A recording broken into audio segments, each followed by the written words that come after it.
Many Oklahomans have walked the halls of the Oklahoma State Capitol, or sat in the seats of the House or Senate. Some aimed even higher. Over the last century, the Sooner State has seen many colorful politicians.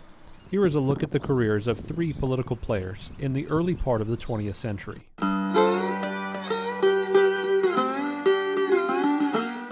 Jake Hayman has been described as a corrupt and ambitious millionaire who tried to exert influence through his checkbook. Had he survived long enough to live out his ambition, he may have been embroiled in a national investigation. Had he died of natural causes instead of being shot, probably no one would remember him today. Hayman is best known for his role in the 1920 presidential election.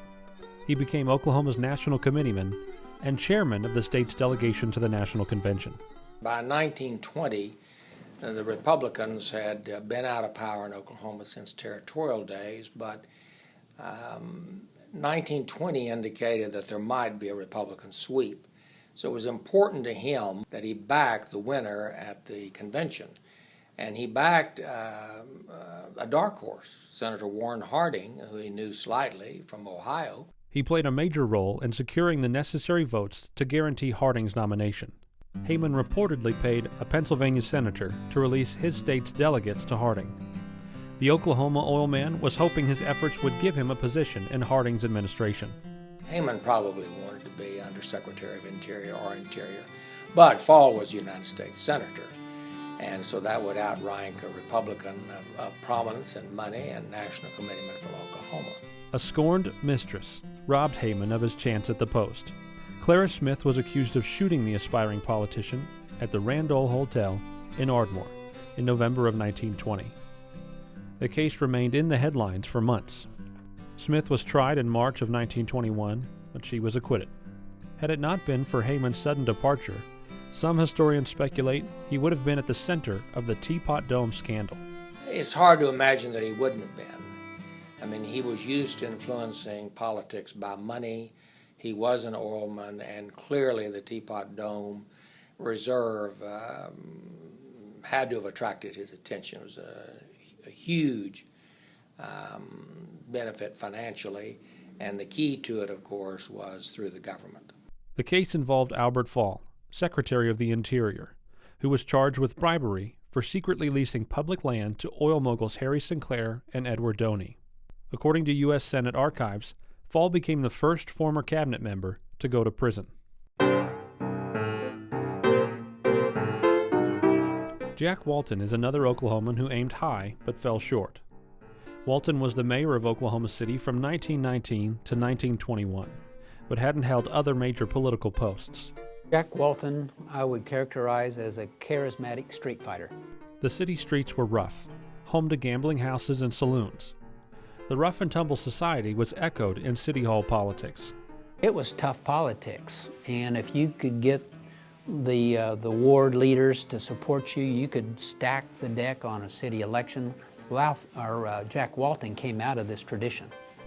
Walton, backed by labor and socialist groups, ran for governor and won the election. But his inexperience would be his undoing. He was a disastrous governor. He was an outsider. He was not part of the early movement of statehood. His alliances, which included the Ku Klux Klan, would soon withdraw their support. Well, he gets elected, suddenly he can't control these forces. And he runs up against what would require a delicate touch here, a forceful touch there. Well, everything to him is forceful. You know, get out the brass knucks. If you've got to fight, do whatever it takes. Well, it doesn't work. He fought with the legislature on a number of occasions, and public support started to waver. In order to deflect some of the attention, Walton targeted his one-time ally. When his erosion of public support began, then he attacked the Klan. Whereas before he was happy to meet with them behind closed doors because they were so powerful. So when other people began to oppose Governor Walton, he brushed them or tarred them with the Klan. Walton went as far as to put Okmulgee and Tulsa counties under martial law to investigate Klan activity. Tired of his antics, the state legislature called a special session and found multiple articles of impeachment. Walton's time in the governor's mansion lasted less than a year.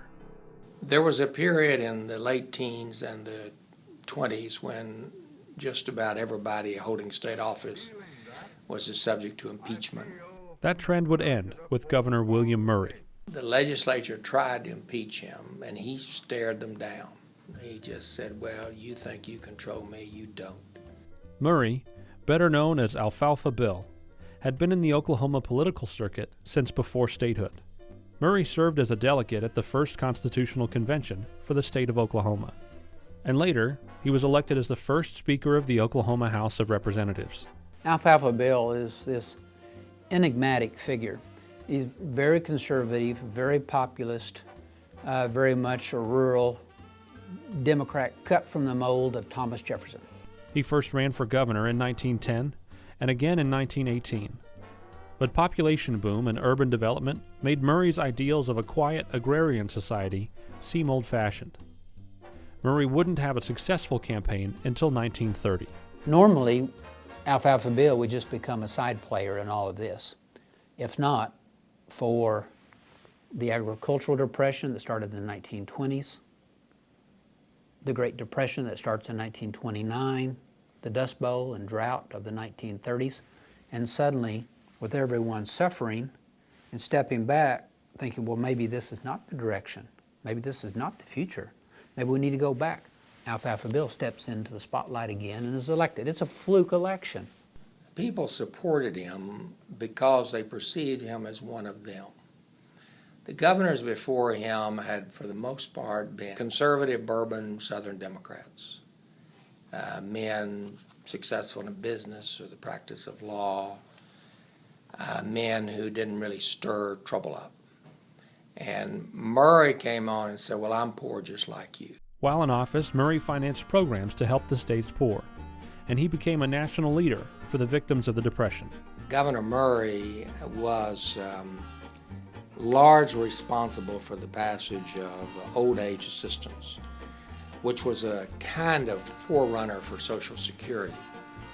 But the 1-cent sales tax was originally passed for the sole purpose of funding old age assistance, OAA. And I think maybe the early checks were $100 a month. While the federal government would adopt similar policies, Murray would not accept the New Deal programs. He did not want the federal rules, the federal control, the federal money. He says we can take care of ourselves. The weak will pass away, the strong will survive, and we're going to do it our way. Feeling that, I feel that I should uphold the power of the state. I feel also that the salvation of this country depends upon returning to constitutional government. By the end of his term, the initial panic of the Depression had calmed, and things started to improve. As a result, the old ideas that Murray championed were not as popular, and the voters looked to a more progressive thinker and elected E.W. Marlin in 1934. So Alfalfa Bill then becomes kind of a character in Oklahoma history. He starts writing books, true history of Oklahoma. You know, to Alfalfa Bill, all these PhD liberals would have been writing their version of history. Well, he's going to write the true history of the state. He became a little paranoid and very much the eccentric that everyone remembers.